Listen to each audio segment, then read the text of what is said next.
Great. Thanks. Thanks for the time, Brian. Obviously, this has been a long time running as far as not being able to win in the in against RSL there.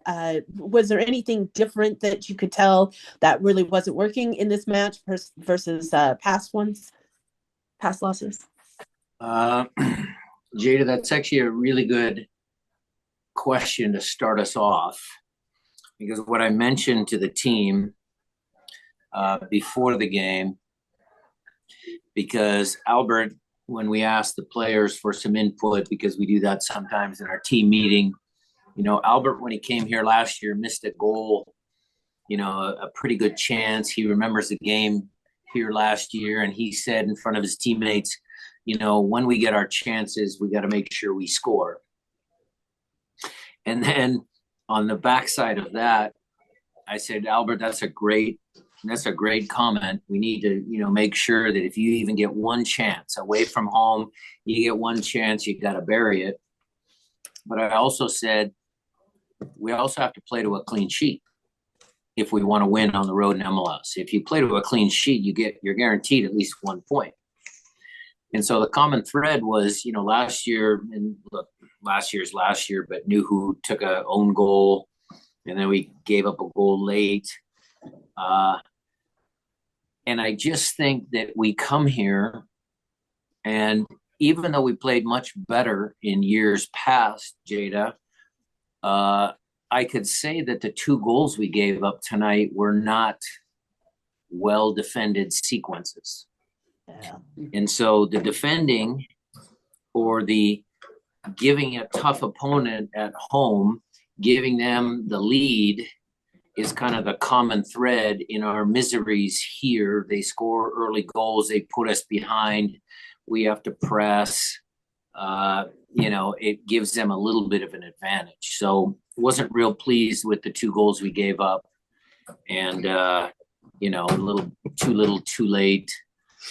Plus, Albert's words were almost a prophecy, because I don't know how the goalkeeper made that one save when Albert headed it, or the first chance that Paul had, and then towards the end of the game, Masowski and Snyder, and the goalkeeper came up and made some big saves, or was it we just didn't finish our chances? You guys can debate that. In talking a little bit about them with the defense, can you talk a little bit about Gazo, I believe is the name, or how you pronounce his name? He seemed like he seemed like he kind of wreaked havoc for you in the midfield. Well, on the first goal, certainly he wiggled around 3 of our guys, which shouldn't happen. And then that put us under pressure. Hassani gives the ball away. They keep us pinned back. They score the first goal. The guy took it well. Second half, running in behind, he was effective. But, he's a talented player, U20 player. But again, he was one small part of it. I think this one, Jada, I pin it down to us shooting ourselves in the foot, because we're a better defensive team than those 2 goals that we gave up. All right, next question, we'll go over to Jeremiah Shane. Jeremiah, go for it. You sort of alluded to this, but it seemed like offensively you created chances.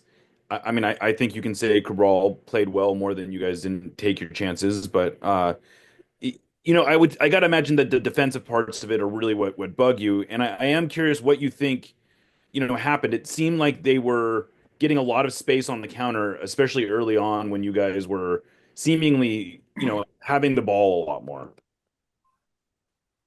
Well, the first 23 minutes or whatever it was before they scored, or before they scored, did they have a couple chances that knew who had to come and slide and block, and Jackson had a great slide and block? Yes, Jeremiah, I agree with that. That again was, to me, poor defending higher up the field. And again, that first goal, he can't wiggle around 3 of our guys and put us under pressure. So is that a transition moment, or is that just a kid making a play? And then when they're 1-0 up and we come out of halftime, And, I got to hold my hand up there. Coming out of halftime, I said, look, we're going to press higher up the field.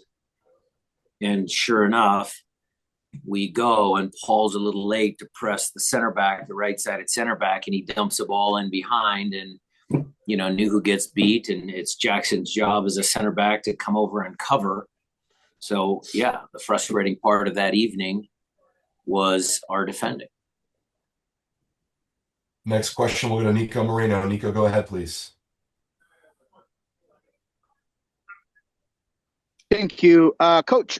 You kind of mentioned there the frustration on defense. It seemed like you were on offense, at least, able to take the space that Gosso did give you. I thought that you guys did a good job at exposing that. But what was maybe missing there that could have been more effective?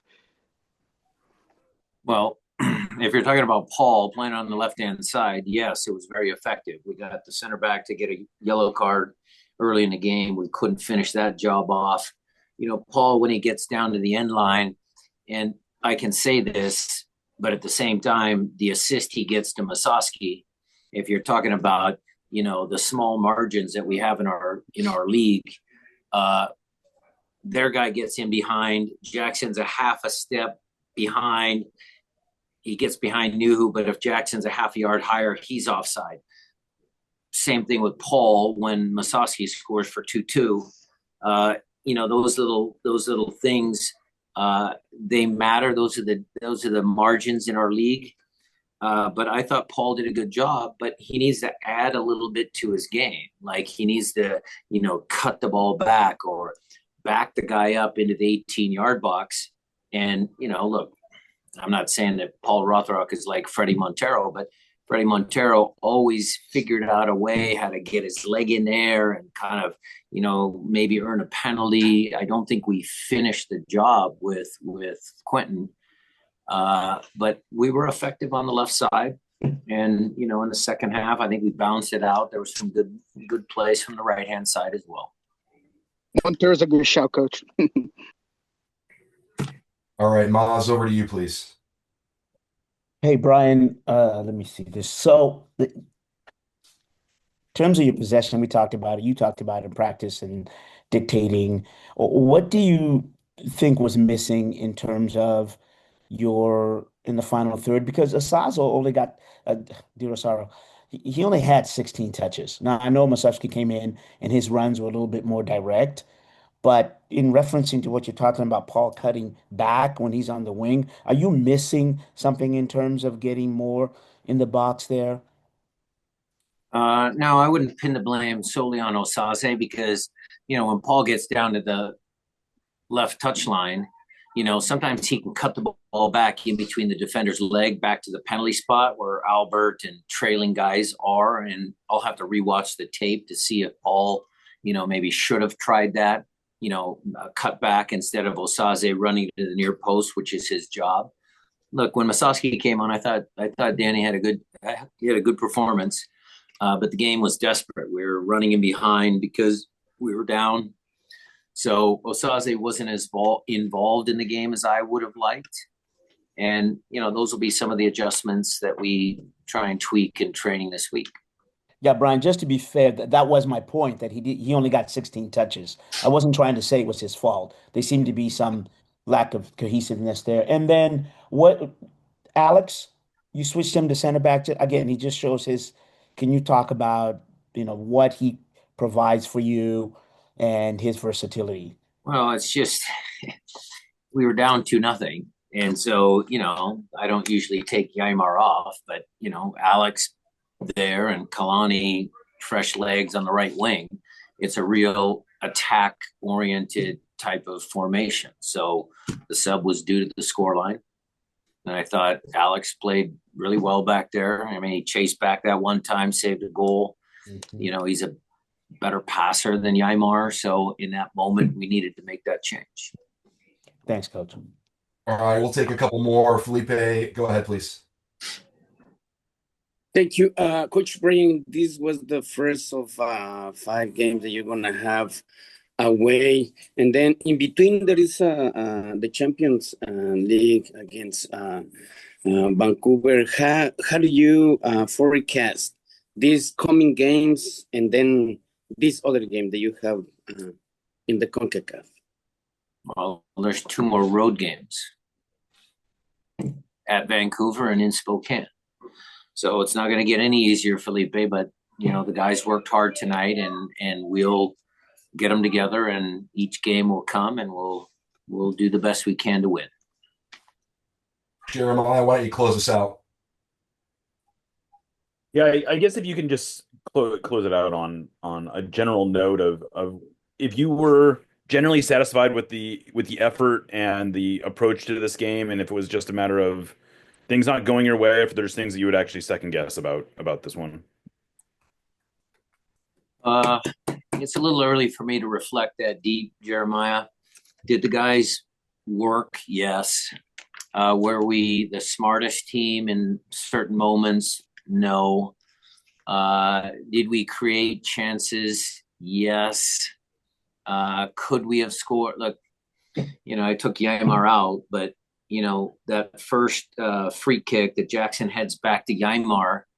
I mean, if he heads it over here, it's an absolute goal, but he heads it straight, and the goalkeeper sticks his hand up, and everybody's like going, ooh, it's a great save. But, really Yaimar, has the whole goal to shoot for, and it's 1-0 for us. And so to me, I think the story of this game is just we needed to make the plays in the game, both offensively and defensively, and we came up short.